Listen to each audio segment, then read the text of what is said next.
இயேசுவே உம்மை வணங்குகிறோம், எம் வாழ்வை உமக்கு அளிக்கின்றோம், உம்மை அன்பு செய்கின்றோம்.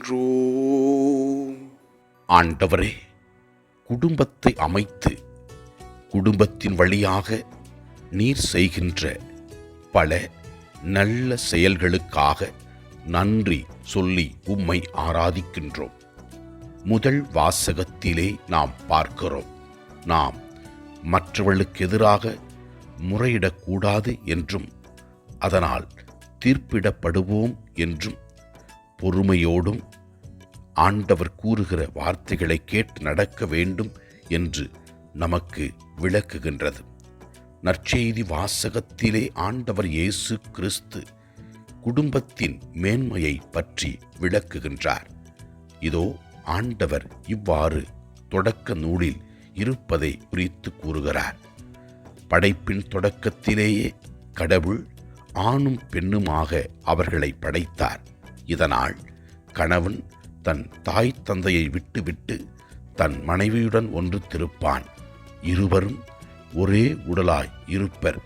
இனி அவர்கள் இருவர் அல்ல, ஒரே உடல். எனவே கடவுள் இணைத்ததை மனிதன் பிரிக்காதிருக்கட்டும் என்று இயேசு கிறிஸ்து கூறுகின்றார்.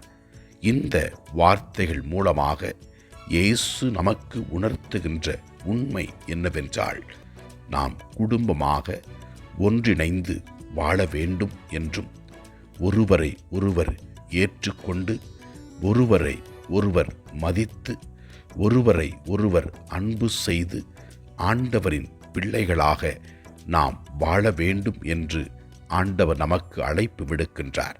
ஆண்டவரே, உமது அருள் பிரசன்னத்தில் இருக்கிற நாங்கள் குடும்பத்தில் உள்ள ஒவ்வொரு நபர்களையும் ஒப்புக் கொடுத்து ஜெபிக்கின்றோம். கணவன், மனைவி, குழந்தைகள் அனைவரும் உம்மை அன்பு செய்து உமக்கு சாட்சிய வாழ்வு வாழ அருள் தாரும். திருக்குடும்பத்தை எடுத்துக்காட்டாக கொண்டு நாங்கள் நல் வாழ்க்கை வாழ எங்களுக்கு வரம் தாரும். ஆண்டவரை நோக்கி நம் குடும்பத்தில் இருக்கிற கவலைகள், கஷ்டங்கள், துன்பங்கள், நோய்கள் தீர ஜெபிப்போம். நம்பிக்கையோடு கேட்கும் பொழுது அவர் நமக்கு தவறாமல் உதவி செய்வார். எல்லாம் வல்ல இறைவன், தந்தை, மகன், தூய ஆவியார் நம் ஒவ்வொருவரையும் ஆசீர்வதிப்பாராக. இயேசுவுக்கு புகழ். மரியே வாழ்க. ஆமன்.